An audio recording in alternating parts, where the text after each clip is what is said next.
बिस्मिल्लाहिर्रहमानिर्रहीम। Dear students, आज का हमारा lecture class 10th chemistry chapter number 10 acids bases and salts का जो होगा वो होगा self ionization of water, the pH scale.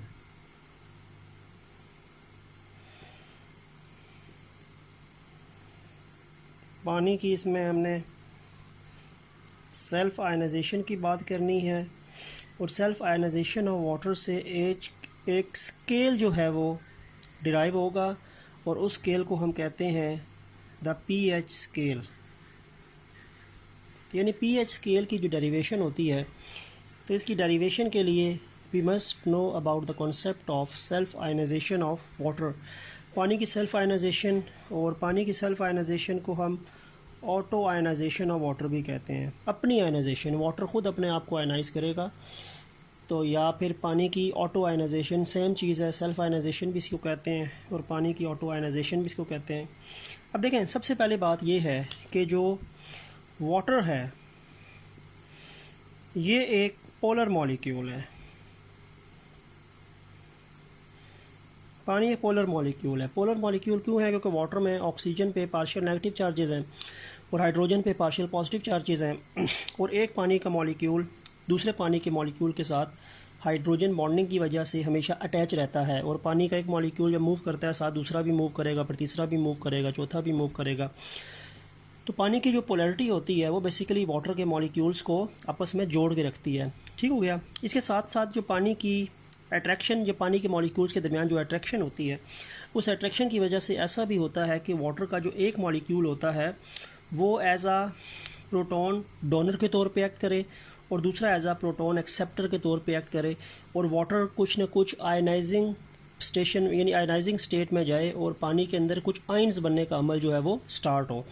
तो वाटर की सेल्फ आयनाइजेशन जो होती है वो बेसिकली वाटर के मॉलिक्यूल्स की अट्रैक्शन की वजह से होती है। और जब पानी के मॉलिक्यूल्स आपस में अट्रैक्ट होते हैं तो ऐसा भी होता है कि पानी के एक मॉलिक्यूल के अंदर as a proton donor ability आए और दूसरे में as a proton acceptor ability आए। तो एक पानी का molecule as a Bronsted Lowry acid के तौर पे एग्जिस्ट करे और दूसरा एज आ ब्रोंस्टन क्लोरी बेस के तौर पे एग्जिस्ट करे। और वाटर क्योंकि एम्फोटेरिक सब्सटेंस है तो इसमें डुअल एबिलिटीज़ होती हैं, तो उसके नतीजे में पानी एक हाइड्रोनियम आयन बनाए और एक हाइड्रोक्सल आयन बनाए। तो हम लिख सकते हैं कि वाटर की जो सेल्फ आयनाइजेशन होती है उसमें एक पानी का मॉलिक्यूल है H2O, ठीक हो गया, लोन पेयर्स ऑक्सीजन के मॉलिक्यूल के पास होते हैं। इसके साथ वाटर का दूसरा मॉलिक्यूल है, जाहिर है इसके पास भी लोन पेयर्स होंगे क्योंकि सेम चीज़ें हैं। अब इसमें यह हो सकता है कि वाटर का एक मॉलिक्यूल जो है, इसका जो हाइड्रोजन है ये यहाँ से निकले in the form of proton, H positive की शक्ल में यहाँ से निकले और ये यहाँ पे आके एक तरीके से इसके साथ ये दो इलेक्ट्रॉन के साथ अपने आप को अटैच करे और एक ये H पॉजिटिव इसका हिस्सा बन जाए और ये किसमें एक तरह से कोऑर्डिनेट कोवलेंट बॉन्ड की फॉर्मेशन हो जाए। तो ये H यहाँ से इस बॉन्ड को, अपने बॉन्ड को छोड़ के, और अपना जो इलेक्ट्रॉन इसका इस बॉन्ड में यूज़ हो रहा है उसको छोड़ के निकल रहा है, H पॉजिटिव की फॉर्म में निकल रहा है और आके ऑक्सीजन के जो लोन पेयर है एक, उसके साथ अटैचमेंट शो कर रहा है। जिसके नतीजे में हो क्या रहा है, इसके नतीजे में बेसिकली आपके पास ये H पहले का, ये O पहले का, ये नीचे वाला H पहले का, लोन पेयर पुराना, तो ये एक H जो है, ये वाला जो H पॉजिटिव है आके यहाँ पे अटैच हो रहा है। ठीक हो गया। और ये एक नया बॉन्ड बन रहा है और इस बॉन्ड के अंदर ये दोनों इलेक्ट्रॉन, ये जो फर्स्ट वाटर का मॉलिक्यूल है इसके यूज़ हो रहे हैं just in the form of coordinate covalent bond. तो ये H3O बन रहा है, H3O पॉजिटिव, बिकॉज इसके पास दो लोन इलेक्ट्रॉन पेयर हैं और यहाँ पे एक रह गया, एक इलेक्ट्रॉन का जो लोन पेयर है वो कंज्यूम हो गया, तो कंजम्पशन की वजह से हमने यहाँ पे पॉजिटिव का साइन लगा लिया। एंड सेकंड चीज़ जो यहाँ पे बचेगी वो OH नेगेटिव बचेगी। OH नेगेटिव क्यों? क्योंकि ये ऑक्सीजन के पास अपने इलेक्ट्रॉन तो है ही हैं, इसका एक इलेक्ट्रॉन इस बॉन्ड में भी शामिल है और हाइड्रोजन भी अपना एक इलेक्ट्रॉन छोड़ के जा रहा है। तो हाइड्रोजन अपना इस बॉन्ड का इलेक्ट्रॉन छोड़ के जा रहा है, तो वो इलेक्ट्रॉन भी ऑक्सीजन के OH के पास आ जाएगा, तो वो OH का चार्ज नेगेटिव हो जाएगा। तो OH negative NH3O positive. H3O इसलिए पॉजिटिव हो रहा है क्योंकि ये इलेक्ट्रॉन ऑक्सीजन का इस्तेमाल हो गया, कोऑर्डिनेट कोवलेंट बॉन्ड इस वाटर हाइड्रोजन पॉजिटिव के साथ, एंड दिस H प्लस जो है वो अपना यहाँ पे जो एक इलेक्ट्रॉन था इस बॉन्ड के अंदर जो था वो छोड़ के गया, तो दूसरा OH के पास चार्ज जो है वो माइनस हो गया। ठीक है, तो ये तो पानी की सेल्फ आयनाइजेशन में। अब इसमें क्या हो रहा है कि ये जो वाटर का मॉलिक्यूल है ना, ये प्रोटॉन डोनर होगा, दिस इज़ प्रोटॉन डोनर, क्योंकि ये इसने अपना H प्लस डोनेट किया ना। और ये जो वाटर का मॉलिक्यूल है ये प्रोटॉन एक्सेप्टर है, दिस इज़ प्रोटॉन एक्सेप्टर, क्योंकि ये इसने प्रोटॉन को एक्सेप्ट किया, इसने प्रोटॉन को डोनेट किया। तो वाटर की डुअल एबिलिटी है एम्फोटेरिक नेचर की वजह से। तो ये वाटर का मॉलिक्यूल एज आ एसिड के तौर पे एग्जिस्ट कर रहा है, ब्रोंस्टन क्लोरी, और ये एज आ बेस के तौर पे एग्जिस्ट कर रहा है। अच्छा, अब इस रिएक्शन को H2O, ये दो H2O है ना, इसको मैं ऐसे लिख सकता हूँ 2H2O, दो वाटर के मॉलिक्यूल है ना, H2O को मैंने 2H2O लिख लिया, ठीक हो गया। और इसको मैं वाटर के मॉलिक्यूल का जो रिएक्शन है ये बेसिकली रिवर्सिबल होता है, वो क्योंकि चीज़ें दोबारा मिलके उसमें कन्वर्ट हो सकती हैं। ये आपके पास एक H3O बन रहा है, H3O पॉजिटिव बन रहा है, और दूसरा क्या बन रहा है, OH नेगेटिव बन रहा है। ठीक है, यानी आपके पास ये फॉर्मेशन हो रही है। ये वाटर के दो मॉलिक्यूल्स हैं, आपस में इनमें आयनाइजेशन के नतीजे में ये दो आइंस बन रहे हैं, तो आपस में प्रोटॉन डोनर प्रोटॉन एक्सेप्टर वाला कॉन्सेप्ट बन रहा है। इसमें ये बन रहा है हाइड्रोनियम आयन, इसको हम हाइड्रोनियम आयन कहते हैं, और इसको हम हाइड्रोक्सल आयन बोलते हैं। ठीक है, तो ये दो वाटर के मॉलिक्यूल की सेल्फ आयनाइजेशन है, और किस तरह हो रही है, proton donor proton acceptor ability की वजह से। ठीक है, तो ये दो वाटर के मॉलिक्यूल्स हैं। अब मैंने क्योंकि जब pH स्केल डिराइव करना होगा तो मैं एक पानी का मॉलिक्यूल लूँगा, तो ये जो आपके पास ऊपर जो रिएक्शन है this is for 2 water molecules, इसमें पानी के दो मॉलिक्यूल्स यूज़ हो रहे हैं, यानी वाटर के दो मॉलिक्यूल्स हैं, तो ये आपके पास रिएक्शन चल रहा है। ठीक हो गया। अगर मैं नीचे लिखता हूँ फॉर 1 वाटर मॉलिक्यूल, पानी के एक मॉलिक्यूल की अगर मैं आयनाइजेशन शो करूँ ना, तो वो मैं ऐसे कर सकता हूँ। If I show the water self ionization of a single water molecule, तो उसके लिए मैं ये लिख सकता हूँ। ठीक है, उसके लिए मैं क्या कर सकता हूँ, H2O reversible, H positive and OH negative, ये भी एक इक्वेशन मेरे पास बन सकती है। तो this also is a equation for water self ionization but for single water molecule. तो वाटर मॉलिक्यूल जो पानी का एक सिंगल मॉलिक्यूल है, सिंगल पानी के मॉलिक्यूल की आयनाइजेशन ये है H पॉजिटिव, यानी पानी का जब मॉलिक्यूल आयनाइज होगा तो एक H पॉजिटिव बनेगा और एक OH नेगेटिव बनेगा। ठीक है, और पानी के जो दो मॉलिक्यूल की आयनाइजेशन होती है वो ये है। तो 2 वाटर मॉलिक्यूल जब सेल्फ आयनाइज होंगे तो H3O और OH नेगेटिव बनेगा। ठीक हो गया। और जब पानी का एक मॉलिक्यूल एक मॉलिक्यूल जब आयनाइज होगा तो H पॉजिटिव और OH नेगेटिव बनेगा। तो वाटर के दो मॉलिक्यूल्स की ये आयनाइजेशन है, ऊपर वाला रिएक्शन। ठीक हो गया, यानी ये वाला रिएक्शन है, ये दो वाटर के मॉलिक्यूल की सेल्फ आयनाइजेशन को शो कर रहा है। ठीक हो गया। और जो नीचे है वो पानी के एक मॉलिक्यूल की सेल्फ आयनाइजेशन शो कर रहा है। तो मैंने पानी के इस मॉलिक्यूल की जो सेल्फ आयनाइजेशन है इससे एक pH स्केल डिराइव करना है 1 वाटर मॉलिक्यूल की। तो जब पानी के दो मॉलिक्यूल की सेल्फ आयनाइजेशन होती है तो एक हाइड्रोनियम और एक हाइड्रोक्सल आयन बनता है। और जब पानी का जब एक मॉलिक्यूल सेल्फ आयनाइज होगा तो ये हाइड्रोजन आयन है, हाइड्रोजन आयन, और ये हाइड्रोक्सल आयन। ठीक हो गया, H पॉजिटिव और OH नेगेटिव। अब हम इस इक्वेशन से आगे चलते हैं, यानी ये जो हमने आखिर में रिएक्शन लिखा है इससे आगे अगर हम चलें तो हमें आइडिया हो जाएगा। अब करते हैं जी वही चीज़ मैं लिखता हूँ, दोबारा रीराइट करता हूँ और फिर आगे डेरिवेशन की तरफ आता हूँ, वैल्यूज़ की तरफ आता हूँ। अच्छा, पानी के एक मॉलिक्यूल की सेल्फ आयनाइजेशन मैंने अभी नीचे क्या लिखी थी, H2O reversible, H positive and OH negative. ठीक हो गया। अब इसका एक्सप्रेशन बना लेता हूँ, तो हमने चैप्टर 1 में पढ़ा था, क्योंकि रिवर्सिबल रिएक्शन है। It is equal to H positive OH negative, ठीक हो गया, डिवाइडेड बाय H2O। प्रोडक्ट नीचे आएगा, रिएक्टेंट ऊपर आ जाएंगे, प्रोडक्ट ऊपर आएगा, रिएक्टेंट नीचे आ जाएंगे। H2O यहाँ पे डिवाइड हो रहा है ना, यहाँ पे जाके मल्टीप्लाई हो जाएगा, इक्वेशन की नई फॉर्म बन जाएगी KC इंटू H2O, यहाँ पे जाके मल्टीप्लाई हो गया, is equal to H positive and OH negative. अब ये इक्विलिब्रियम कांस्टेंट वाटर का है, तो इक्विलिब्रियम कांस्टेंट ऑफ वाटर जो है इसको मैं KW कह सकता हूँ, we can call it as KW। इसको हम आयनाइजेशन कांस्टेंट ऑफ वाटर भी कहते हैं, ठीक है। It is known as ionization constant for water. ये पानी का आयनाइजेशन कांस्टेंट है, क्योंकि ऊपर पानी का इक्विलिब्रियम कांस्टेंट है, तो Kc/H2O के बजाय मैंने नया कांस्टेंट लिख दिया KW, and KW means Kc/H2O, and KW is basically known as ionization constant for water, ठीक है। आगे वही आएगा H पॉजिटिव और OH नेगेटिव। अब आपके पास ये एक आयनाइजेशन कांस्टेंट ऑफ वाटर की इक्वेशन बन गई। अच्छा, अब ये जो आपके पास इक्वेशन बनती है ना, KW is equal to H positive into OH negative, तो इस कांस्टेंट की या इस इक्वेशन की जो वैल्यू होती है वो वैल्यू होती है 1.0 इंटू 10 की पावर -14, और ये टेम्परेचर डिपेंडेंट कांस्टेंट है, तो ये 25 डिग्री सेल्सियस पे, यानी the value of KW is equal to H positive into OH negative is 1.0 into 10 की पावर -14। तो वाटर का जो आयनाइजेशन कांस्टेंट होता है वो 10 की पावर -1 इंटू 1.0 इंटू 10 की पावर -14 के इक्वल होता है 25 डिग्री सेल्सियस भी, क्योंकि हर कांस्टेंट की कोई ना कोई वैल्यू होती है, ठीक है।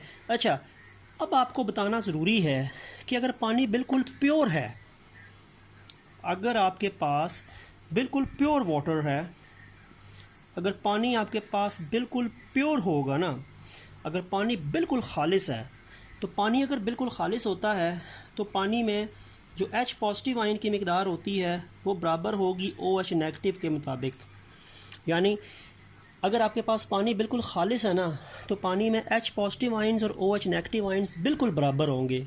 उस सूरत हाल में क्या होगा, ये जो 10 की पावर -14 है, इसमें 10 की पावर -7 H पॉजिटिव का हिस्सा होगा और 10 की पावर -7 ही OH नेगेटिव का हिस्सा होगा। यानी ये जो मैंने आपको पास 10 की पावर -14 लिखी है ना, ये 10 की पावर -14 H पॉजिटिव और OH नेगेटिव दोनों के लिए है, दोनों का प्रोडक्ट के बराबर है, ठीक है। लेकिन अगर पानी प्योर है, अगर पानी बिल्कुल खालिस है, तो ये भी 10 की पावर -7 है 1.0, और ये भी 10 की पावर -7 है इन 1.0 इंटू 10 की पावर -7, तो ये 1.0 इंटू 10 की पावर -7 और 1.0 इंटू 10 की पावर -7, तो वो दोनों मिल के फिर -14 होते हैं, ठीक है। तो प्योर वाटर के अंदर दोनों की वैल्यू बराबर होगी, यानी 1.0 इंटू 10 की पावर -7 ये भी होगा और 1.0 इंटू 10 की पावर -7 OH भी होगा। इफ़ वाटर इज़ प्योर, अगर पानी प्योर है, अगर पानी प्योर नहीं है, पानी में इम्प्योरिटीज़ हैं, पानी में एसिडिटी या अल्कलाइन चीज़ कोई डिज़ोल्व हो गई है, तो फिर ये शिफ्ट होगा या H पॉजिटिव की तरफ शिफ्ट होगा, तो यानी -14 का फिर ज़्यादातर हिस्सा या तो H पॉजिटिव की तरफ जाएगा या OH नेगेटिव की तरफ जाएगा, तो फिर H पॉजिटिव और OH नेगेटिव बराबर नहीं होंगे। तो बज़ाहिर 10 की पावर -14 जो है उनमें H पॉजिटिव का भी हिस्सा 10 की पावर -7 है और OH नेगेटिव का भी हिस्सा 10 की पावर -7 है, लेकिन ये प्योर वाटर के लिए है कि इन दोनों की आयनिक कंसंट्रेशन के जो प्रोडक्ट होते हैं, जो -14 होती है, इन दोनों की वैल्यूज़ इक्वल होती है इफ़ वाटर इज़ प्योर, अगर पानी जो है वो बिल्कुल प्योर है, ठीक है। अब ये जो आपके पास वैल्यू आई है 10 की पावर -14 KW की, और फिर H पॉजिटिव की 10 की पावर -7 है और OH नेगेटिव की भी इसमें 10 की पावर -7 है, तो ये वैल्यू को अगर हम इसका नेगेटिव लॉग लें तो फिर आपके पास ये वैल्यू जो है वो नेगेटिव पावर से एक होल नंबर में आ सकती है, क्योंकि अभी आप देखो तो ये छोटी वैल्यू है, 10 की पावर -7 इज स्मॉल वैल्यू। तो इस वैल्यू को हम क्या कर सकते हैं कि इस वैल्यू को हम नेगेटिव लॉगरिथम लेके हम एक बड़ी होल नंबर वैल्यू में कन्वर्ट कर सकते हैं, ठीक है। तो फिर एक डेनिश यानी आप कह सकते हैं कि डेनमार्क से ताल्लुक़ रखने वाला एक बायोकेमिस्ट था जिसका नाम सोरेनसन है, और सोरेनसन ने 1909 के अंदर एक कॉन्सेप्ट दिया कि pH का और POH का। अब वो कॉन्सेप्ट देने वाला साइंटिस्ट 1909 में, ठीक है, डेनमार्क से ताल्लुक़ था, तो डैनिश बायोकेमिस्ट था, ठीक हो गया, और नाम उसका था सोरेनसन, इसने कॉन्सेप्ट दिया जी आपके लिए, इसने कॉन्सेप्ट दिया पीएच का और पीओएच का। इसने ये कॉन्सेप्ट दिया, मैक्सिमम पीएच होता है, पीओएच भी कभी कभार यूज़ होता है। और ये पीएच और पीओएच का कॉन्सेप्ट देने के लिए इसने जो वही छोटी वैल्यू को, जो -7 की वैल्यू थी, उसको होल नंबर में कन्वर्ट करने के लिए एच पॉजिटिव और OH नेगेटिव की जो थी, इसने पीएच और पीओएच का कॉन्सेप्ट दिया। और पीएच और पीओएच का कॉन्सेप्ट क्या होता है? जो पीएच होता है ना, ये होता है negative log of the hydrogen ion concentration. Hydrogen ion concentration का नेगेटिव लॉग लें तो आपके पास वो पीएच की वैल्यू आएगी, ठीक है। और मैं अगर पीओएच की बात करूं तो ये भी होता है नेगेटिव लॉग लेकिन OH नेगेटिव का। तो नेगेटिव लॉग और नेगेटिव लॉगरिथम अगर आप H पॉजिटिव आयंस का लेंगे तो वो PH बनेगा। अगर आप negative logarithm OH negative ions का लेंगे तो वो POH बनेगा। यानी किसी चीज़ का नेगेटिव लॉग लेंगे तो वो PH या POH बन सकता है, ठीक है। अब देखें, अब मैंने क्योंकि प्योर वाटर की बात की थी, तो जो प्योर वाटर होता है, अगर पानी बिल्कुल प्योर है तो उसमें H पॉजिटिव और OH नेगेटिव बराबर होते हैं, पहली बात, ठीक हो गया। वो KW की जो वैल्यूज़ थी वो इनमें दोनों इक्वल है। और उसमें ये भी 1.0 × 10 की पावर -7 मोलर होता है, और ये भी 1.0 × 10 की पावर -7 मोलर होता है। अगर पानी बिल्कुल प्योर है, अगर पानी बिल्कुल प्योर है तो ये भी 10 की पावर -7 है, ये भी 10 की पावर -7 है 25 डिग्री सेल्सियस पे। तो मैं अब इस H पॉजिटिव का भी नेगेटिव लॉग ले लूँगा और OH नेगेटिव का भी नेगेटिव लॉग लेके वैल्यूज़ निकाल लूँगा। तो PH अगर मैं निकालूँगा तो negative log of H positive, अब H पॉजिटिव की वैल्यू क्या है? 1.0 × 10 की पावर -7, ठीक हो गया। ये मैंने H पॉजिटिव की वैल्यू लिख दी। अब लॉग का क्या रूल होता है? मैथमेटिक्स में आपने पढ़ा होगा, ये पावर जो है वो शुरू में आ जाएगी, नेगेटिव लॉग का पहले लिख दिया, ये माइनस पावर शुरू में आ गई -7, और लॉग 1.0 और 10 1 ज़ा 10, ठीक है। और ये माइनस माइनस प्लस 7 हो जाएगा, 7 log 10, और log 10 जो होता है वो 1 के इक्वल होता है, तो 7 1 ज़ा 7, pH 7 है। जो प्योर वाटर है ना, उसमें क्योंकि H पॉजिटिव आयन की वैल्यू 10 की पावर -7 होती है, और सॉरी 1.0 × 10 की पावर -7 है, तो उसका नेगेटिव लॉग आपका 7 निकलेगा अगर वाटर प्योर है। यही चीज़ हम POH के लिए ले लेते हैं।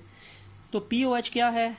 Negative log of OH negative. OH negative भी यही होता है ना प्योर वाटर में, 1.0 × 10 की पावर -7, उसी तरह शुरू में आ जाएगा, ये माइनस पहले है, वो -7 शुरू में आ गई पावर, पीछे log 10 बचा, क्योंकि 1.0 × 10 = 10 मल्टीप्लाई से 7 log 10 1 के इक्वल है, तो 7 POH। तो प्योर वाटर जो है, जो खालिस पानी है, उसकी pH भी 7 है, क्योंकि उसके अंदर H पॉजिटिव आयन जो है वो 10 की पावर -7 के इक्वल है। तो नेगेटिव लॉग लेंगे तो वो -7 से +7 आ गया, होल नंबर वैल्यू आ गई, छोटी वैल्यू को बड़ी में कन्वर्ट कर दिया। और POH भी प्योर वाटर में -7 था, उसका भी नेगेटिव लॉग लिया तो वो भी 7 आ गया। It means that pure water है 7 pH एंड 7 POH, ठीक हो गया। अब ये कॉन्सेप्ट जो था, अब अगर मैं एक फार्मूला डिराइव करूं तो आपके पास देखें क्या चीज़ बची। आपके पास पहली बात है कि एक फार्मूला ये बना, negative log of hydrogen ion concentration pH का, ठीक हो गया। और POH अगर आपने निकालनी है तो negative log of the hydroxyl ion concentration, ठीक हो गया। और जो प्योर वाटर मेरे पास आया, जो मेरे पास खालिस पानी आया, तो उसकी pH मेरी कितनी निकली? 7 निकली, बिकॉज ये 1.0 × 10 की पावर -7 था। और प्योर वाटर की मेरे पास POH भी कितनी निकली? 7 ही निकली। अब यहाँ से एक और फार्मूला ड्राइव होगा। यहाँ से क्या फार्मूला ड्राइव होगा कि pH + POH, pH भी 7 है, POH भी 7 है, तो pH + POH क्या होगा? 14 होगा। pH + POH हमेशा जो है वो 14 है। अब यहाँ से एक और pH का फार्मूला बनेगा। अगर आपको pH फाइंड करना हो और POH गिवन हो तो 14 में से POH माइनस कर दें, POH वहाँ पे जाके माइनस हो जाएगा। तो ये फार्मूला आपका बन गया। और एक और फार्मूला इसे निकल सकता है, POH is equal to 14 minus PH। तो ये फार्मूला भी आपका बन सकता है। तो आपके पास टोटल फार्मूले जो हैं वो 5 बन सकते हैं, 5 फार्मूलाज बन गए। एक PH is equal to negative log of hydrogen ion concentration, और POH negative log of hydroxyl ion concentration. अगर आपको H पॉजिटिव आयन गिवन है, नेगेटिव लॉग लें, PH निकल आएगा। अगर आपको हाइड्रोक्सिल आयन गिवन है, नेगेटिव लॉग लें, POH निकल आएगा। और प्योर वाटर का क्योंकि PH और POH 7 होता है, क्योंकि उनके H पॉजिटिव की वैल्यू भी 1.0 × 10 की पावर -7 थी, तो वो नेगेटिव लॉग लेके +7 होगी, होल नंबर पे आ गई। और POH भी प्योर वाटर की 10 की पावर 1.0 × 10 की पावर -7 थी, उसका भी नेगेटिव लॉग लें तो वो भी आपके पास +7 में आ जाएगी। तो PH + POH for pure water के लिए तकरीबन PH और POH 7 + 7 14 हो जाएंगे। और कभी कभार ऐसा होता है कि आपको PH फाइंड करनी पड़ती है, लेकिन आपको H पॉजिटिव नहीं गिवन होता, OH गिवन होता है। तो आप पहले POH लेंगे और 14 में से POH को माइनस करेंगे, PH आ जाएगी।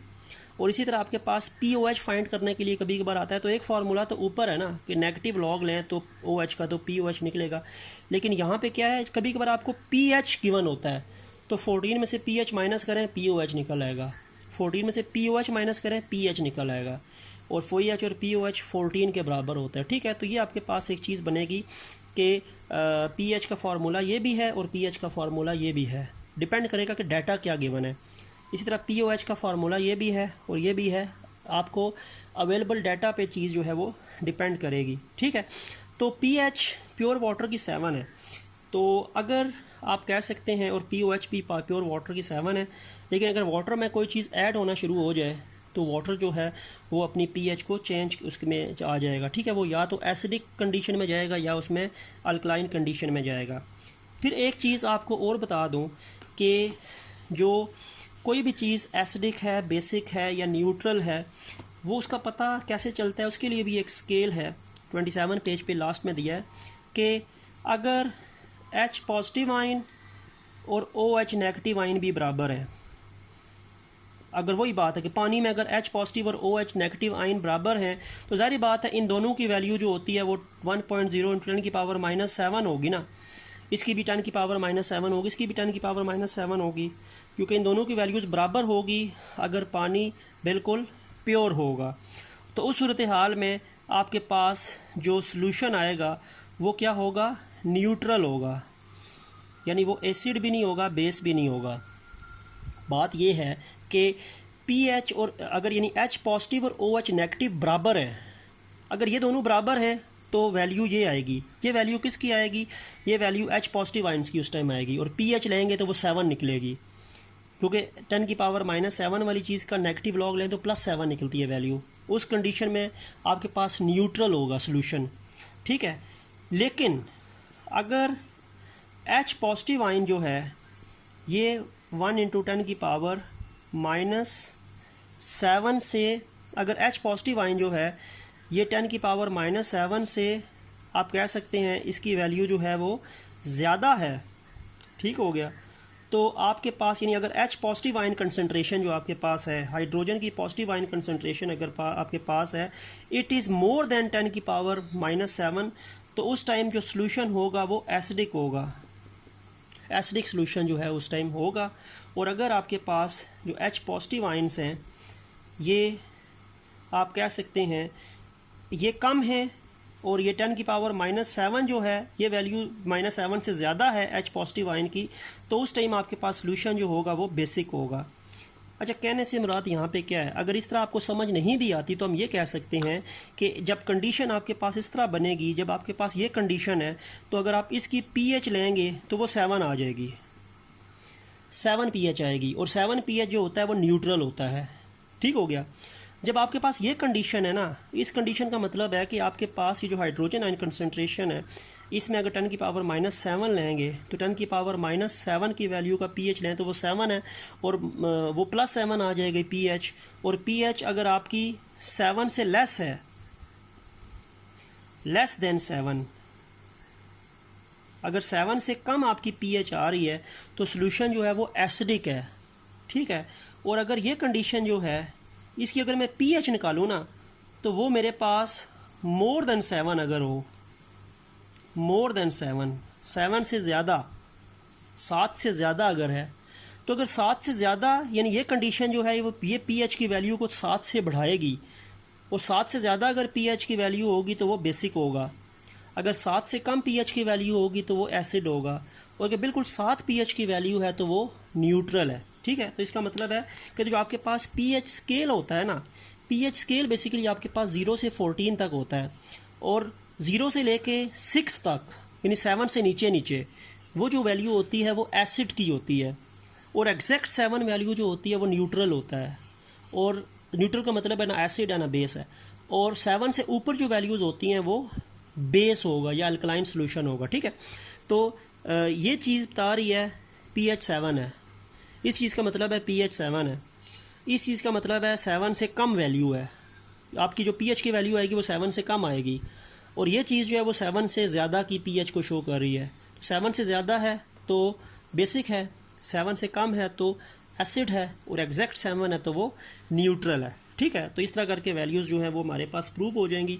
तो हो सकता है कि आपको कुछ क्वेश्चन गिवन हो और कहा जाए कि आइदर ये आपके पास H पॉजिटिव आयन की वैल्यू है और बताएं कि सोल्यूशन एसिडिक है, बेसिक है या न्यूट्रल है, तो उसके लिए हमें देखना पड़ेगा कि आपके पास वैल्यू कहाँ पे फॉल कर रही है। और ये आपको बता दूँ कि जो आपके पास pH स्केल होता है ये 0 से लेके 14 तक होता है, इसमें 0 से लेके 6 तक जो होता है वो एसिड्स की वैल्यू आती हैं।